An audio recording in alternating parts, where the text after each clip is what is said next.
I move that we begin the meeting.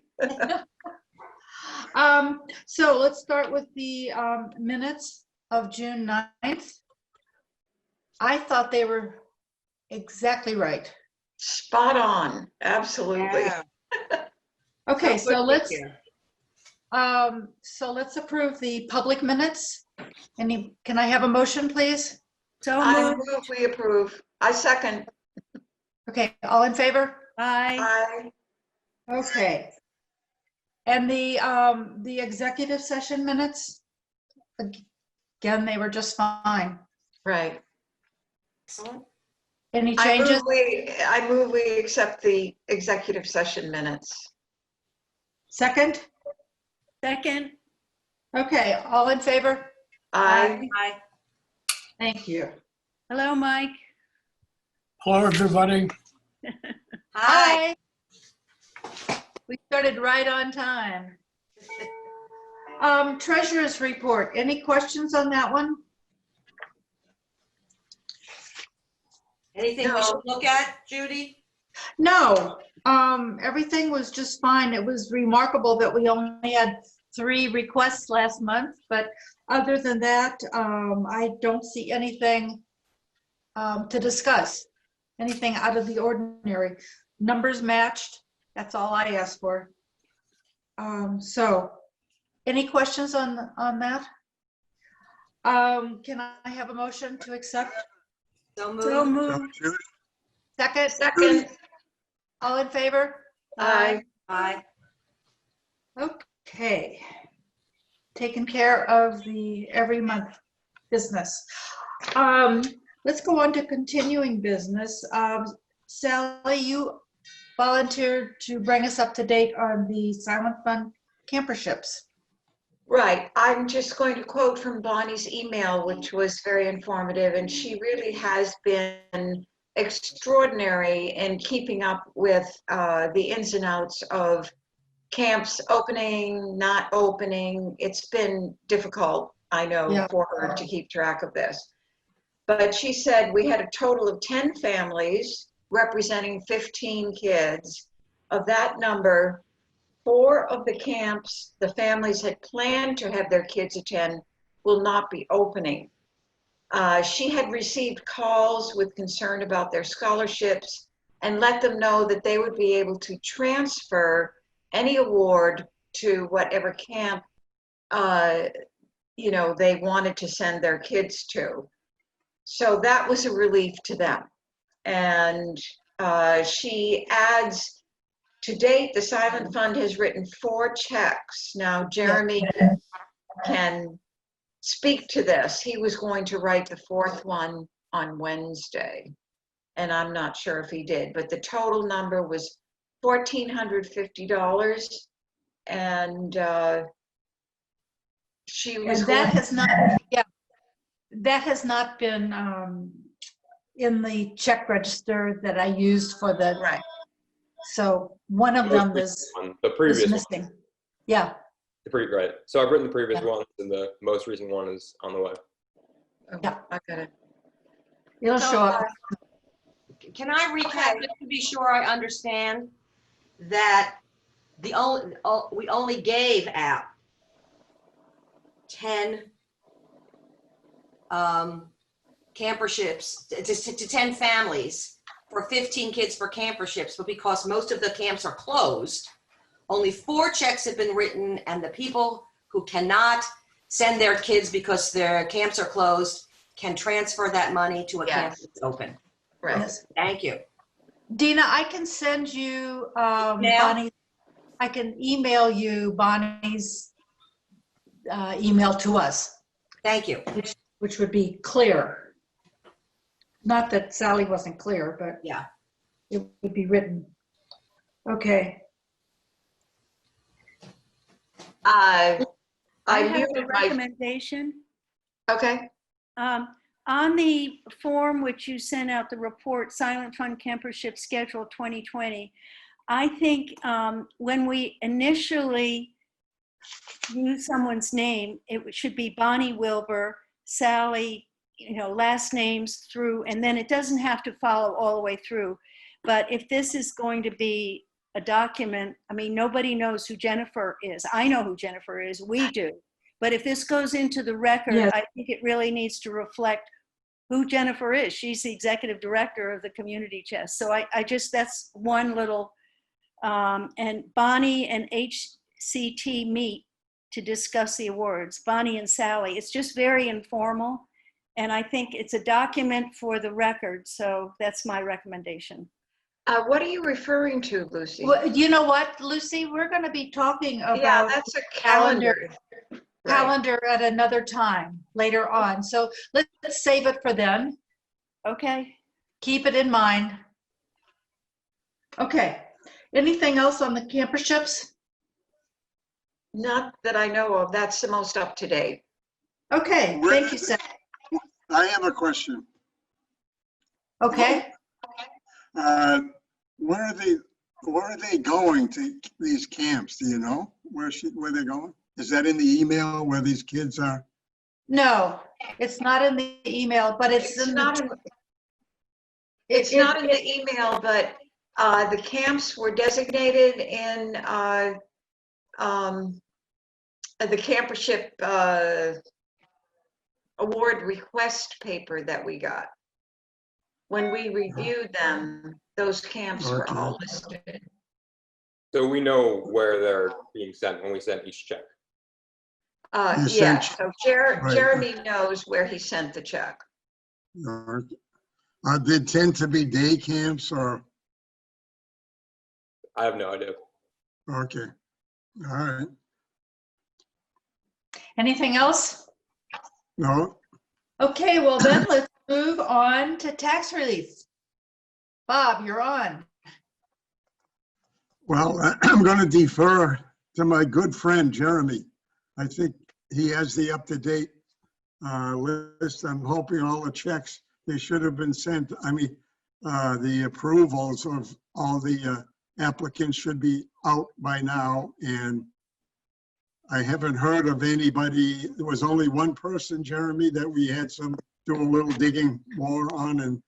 But I think we're up to date at this point on the list. So, and the actions we took have been taken, I believe. So, Jeremy, you can fill in whatever. Yeah, so we have, at least for so far for the year, we have a completed tax relief list. The initial check went out to the town shortly after the first, and then I will, on Wednesday, on tomorrow, I will write out the individual tax relief checks that go out as they usually do in the middle of the month of the quarter that they're due. And yeah, that's what I got. Did we have many new ones? New applications? I think we only had a couple. I think we only had like two Okay. that were anticipated people. Yeah. How many applicants in total? I think it's 40. It's 48 now. I think we had either 46 or 47 It before. was 46. Yeah, it's 48.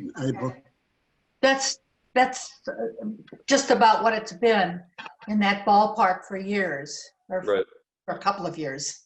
I have to say that it went a lot smoother, I think, this year with this annual thing. Good. Although some people were anxious, though, and I think we have to get out earlier. You know, like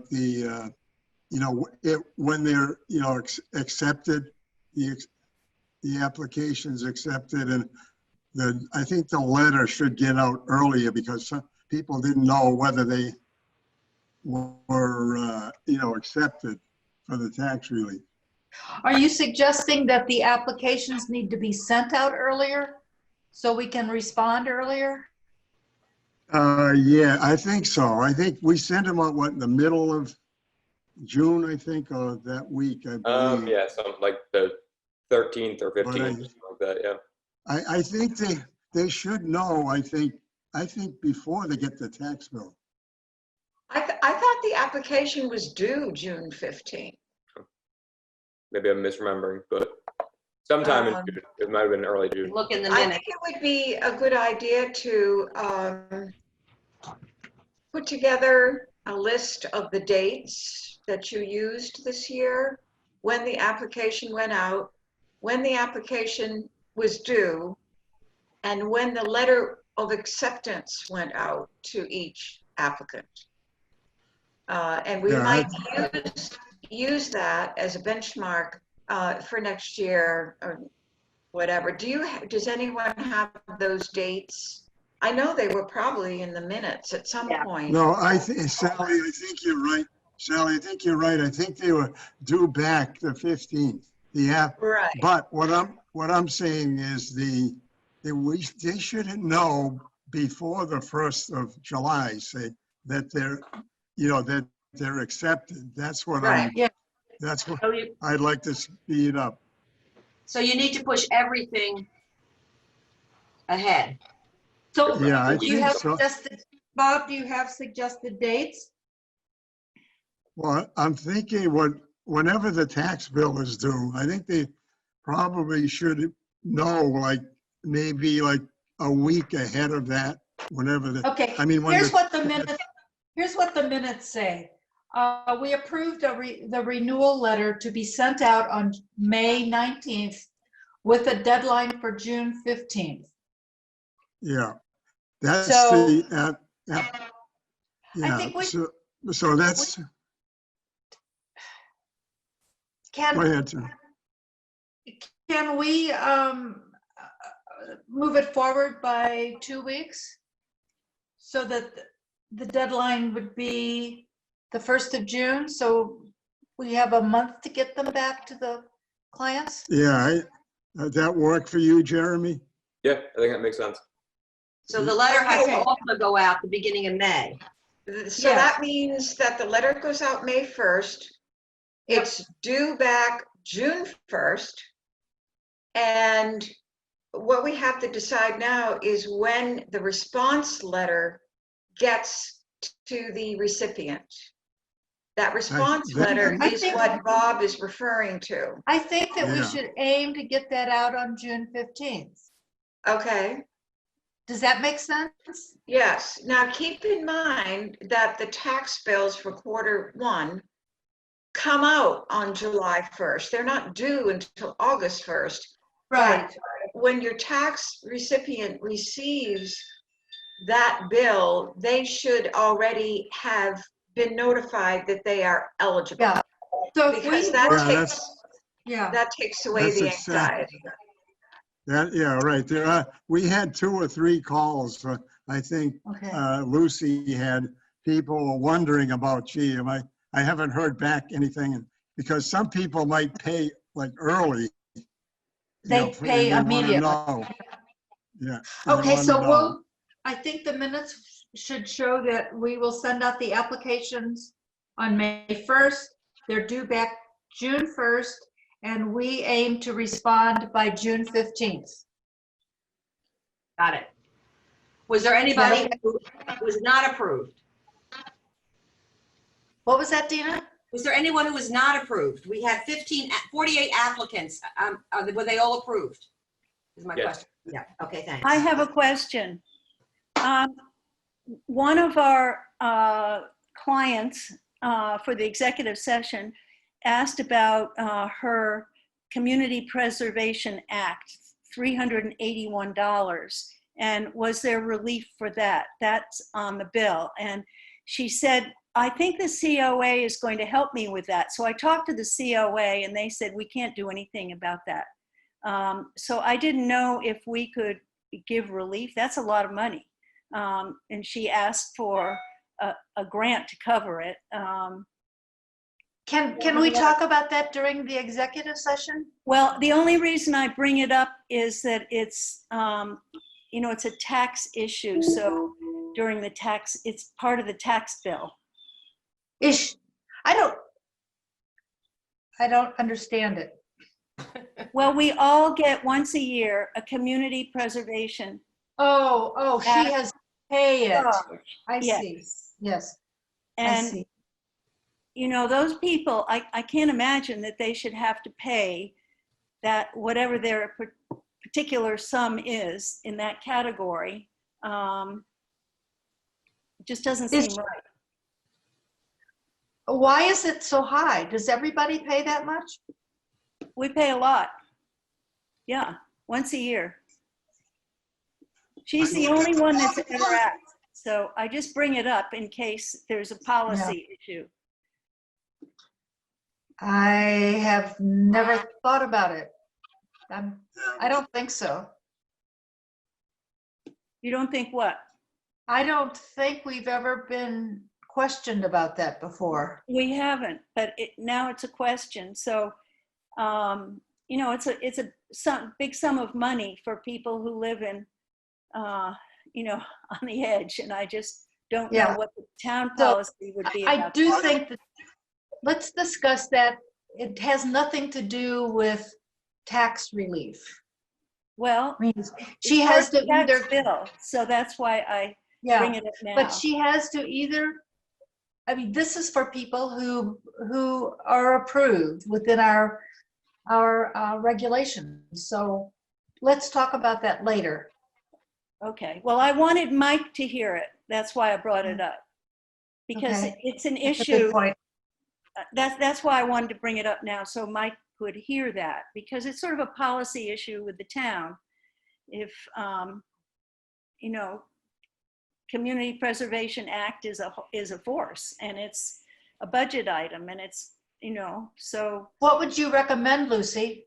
Well, I don't think these people, if we, I don't think she should have to pay it. But what would I you don't know if base? Hugh Cargill should, Yeah. it should be something Hugh Cargill deals. I don't know if the Community Preservation Act is technically considered a tax, even though it's on the tax bill. So I don't know, maybe Mike could speak to that. I don't know the answer to your question. It sounds like a good one, and I better find out, so I will. Yeah, Okay. I'll put that. I don't even know where the funds go for that either, do you? What was the question? I said, I'm not even sure where the funds that are collected, where do they go? Do we plant another tree or what? No. There's applications. There's a time for applications. There's a committee that chooses where the CPA funds are, where the grants go. One went to the townhouse, and if you walk into the townhouse when it's open, right on the side of the stairway there, you know, there's a little plaque that says funds from the CPA were used to do some work at the townhouse. They go to various places around town. Okay. I don't think, Lucy, it is a separate assessment. I think the way CPC works is of all of the taxes we collect, a certain percentage is set aside for CPC activities. And the town, I think it's 1%, and the town had the ability, or 1.5%, and the town has the ability to take that percentage up to 3%. right. But it isn't a separate assessment, if I'm correct. And so I don't see, we're giving them tax relief based on their assessed tax bill. So I don't think it would be appropriate to give them additional money, because it's not an additional assessment. But I'll make sure I have the facts right and get back to you. Well, I'm not suggesting that, that we give them that money as a grant, but I'm thinking maybe they shouldn't be billed for it. It shouldn't be included on their tax bill. They're not 'Cause They're not billed separately. No, they're not billed separately. It's Nobody's right, billed separately. It's just when you're assessed, yeah, a certain percentage of that assessment goes to CPC. okay. And so I don't understand the rationale of giving them additional funds. But let me get the facts and I'll get back to you on that. So, Mike, what you're saying is that people are assessed their they know what their taxes are, the town knows what their taxes should be based on the assessment. And then part of that assessment is diverted into the CPA rather than, And oh, add- they're paying $10,000 in taxes plus an additional. But Correct. you're saying that it's part of the original tax. Yeah, when you get your tax Okay. bill, what they do is take all of the money that's collected by taxes, and I believe it's 1.5% of that is set aside for CPC. An additional 0.5% is set aside for the senior means tested tax relief measure that was passed by the legislature. They're not separate assessments. And, Okay. so Okay. those are town decisions that's the way our tax money is going to be spent, not the way our taxes are assessed. Okay. Thank you. Good to know. Good to be reminded. Anything else on the tax relief? Okay, let's move No. on to Bob's question about, he wants to talk about the documentation website. I think, Mike, you were going to find out. Sorry. So I reached out to Kari to see if a Google Drive would be appropriate for the committee. I didn't hear back. I followed up with her.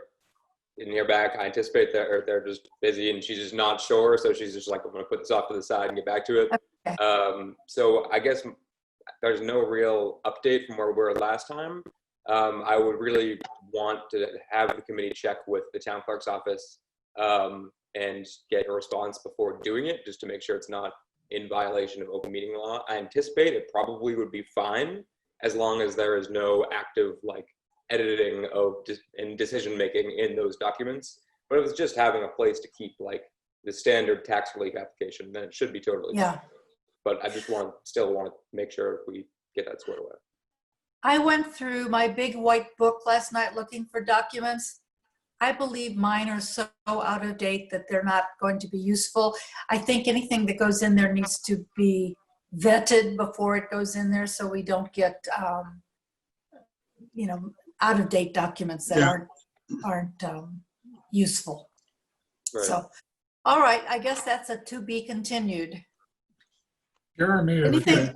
you continue to have an issue of getting information from the clerk, would you let me know so I can kind of wade in there and see if I can help? I will. I'll check with Pat. She might be my gateway to, or she might know. So I'll check with Pat. Mike, do you have a separate website for the select board? Do you have places where you store documents or not? No. All documents that we have are public documents, they're on the town website, but we don't have a separate place that we just go.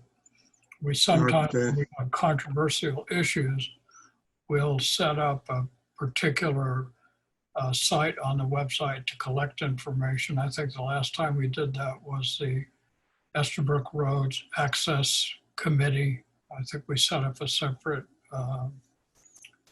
place on the town website for communication, but otherwise, no. Okay. Thank you. Okay. Any other continuing business that we missed? All right, let's move on to the Hugh Cargill calendar. I looked it over last night carefully, and I think it looks pretty good, and I would say that it's a document that will be changing as things change in our committee. Did Just anybody? that when I created this calendar, it was actually more for myself. So that's why it has an informal air to it. And it was just a beginning to sort of keep me on track in a general fashion.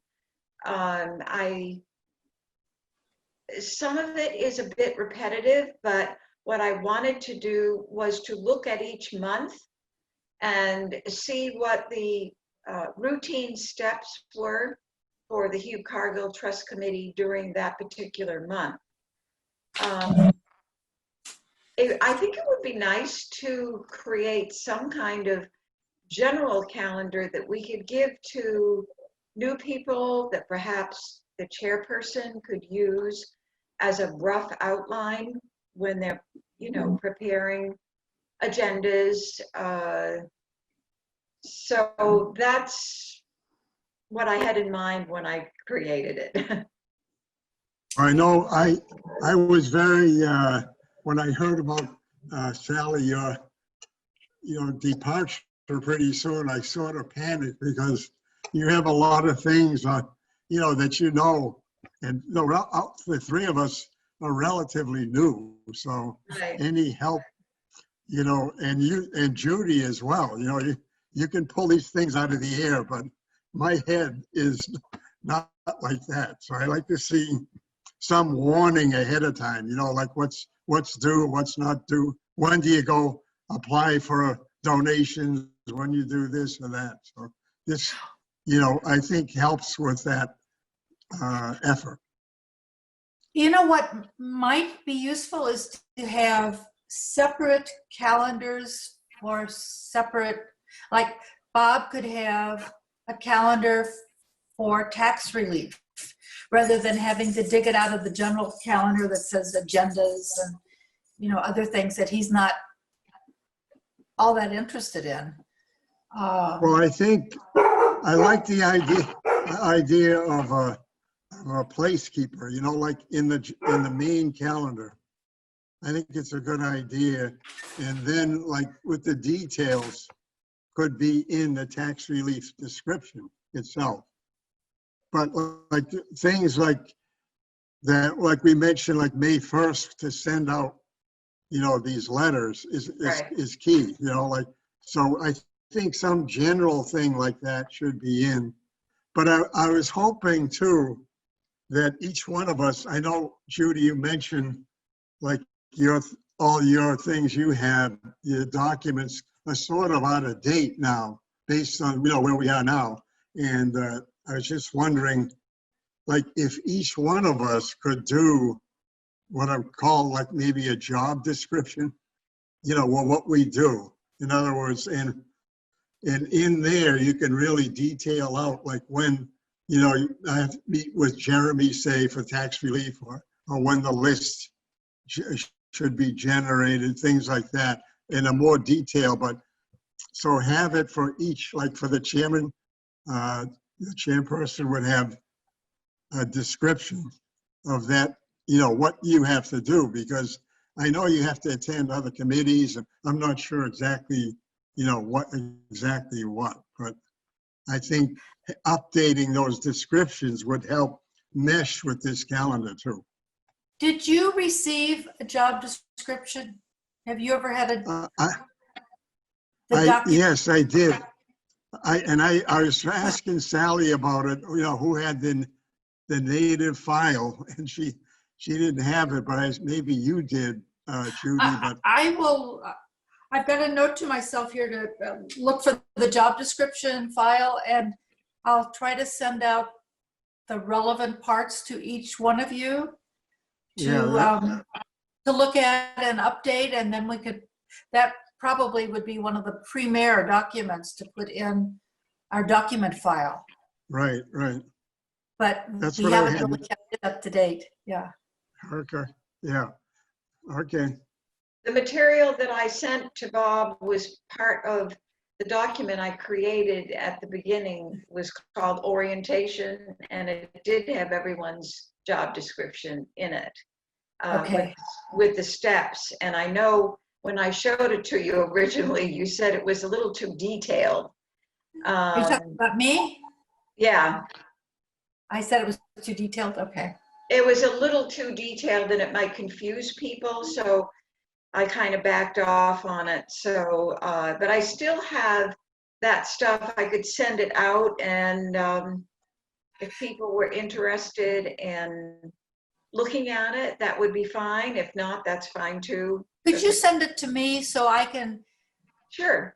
then send it out. Okay. Okay. Because I think that what Bob is referring to and what it happened to us at the beginning, Dick and I entered the committee at the same time, and both of us felt that the orientation wasn't really there. So as you stepped into a particular role, I mean, unless it was clerk, for instance, which is, I think, you can kind of just, okay, you're going to take notes. There are actually guidelines that the Secretary of State sends out, so that's what I used for writing. So then I started to think, well, I think it would be good to have some of this down on paper. And I will say that when I looked over some material, I think Paul Lavecchio had already started this in a more general way. And described intake much too general. I mean, the steps involved in intake are huge. So I think that's what I tried to do. Okay. 10 o'clock.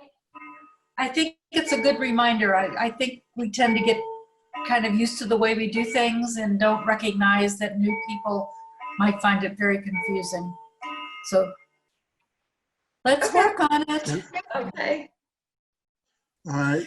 I think that's a good assignment, but if you send the documents, it would help, I think, that Yeah. you have. So, And you might, so Sally, if you'll send that all to me, I will sort through it and send it out Okay. to the individuals. All right. Good long-term project. Yes. Maybe not so long-term, but relatively. Take our time Right. to make sure it's done well. Okay, is there any other business? There's a quick update on, remember the $100 that Tricon Church gave to us and it somehow got lost? It's been found. And it will appear in next month's treasurer's report. Great. Is that right, everybody? So it was technically it was submitted in the Bank of America in April, but Chris Carmody in the town manager's office deposited the check and put it in our written check register. And so we had the $100 submitted in April when we got it, but just with everything going on, Chris was the one who ended up submitting it. That's good news. Not a huge amount, but it's good. Jeremy, Okay. you in every day now? Well, I'm in my kitchen right now, but at home. Okay. But I'm in the townhouse on Mondays and Wednesdays all day. Mondays and Wednesdays? Yep. Okay, is there anything else that we need to discuss?